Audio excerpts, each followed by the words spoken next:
Li Sêrtê bi destpêkirina pêvajoya çareseriyê ve berhênan zêdebûn gelek karsazên Sêrtî û yên biyanî ji bajarên weke Stembol û bajarên Rojava tên vê derê û kargehan ava dikin.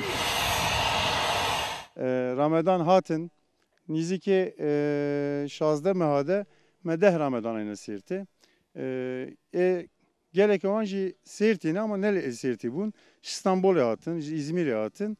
Em dixwazin ev demê biratî aştî dewam bike. Bajarê ku heta niha zehmetiya lêgerîna veberhênan kişand, niha jî li ser daxwaz û zêdebûna veberhênan êdî herêma organîze ya Sêrtê beşên kar vediqetînin û ew bi xwe hildibijêrin. Li herêma organîze ya Sêrtê hejmara febrîqeyan berê heft bû, bi pêvajoya aştiyê û bi hatina aramiyê re hejmar niha bûye 17 febrîqe. Karsaz ji tesîsên ku Sêrtê tên avakirin memnûnin û kêfxweşin.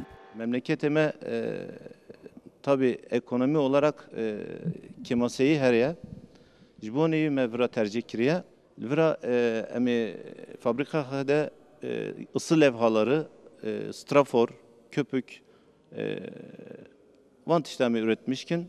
Li demên borî de hejmara xebatkarên ku di febrîqeyan de dixebitin 300 kes bû, niha bi avakirina tesîs û febrîqeyên nû hejmara xebatkaran jî gîj 3000 kesî.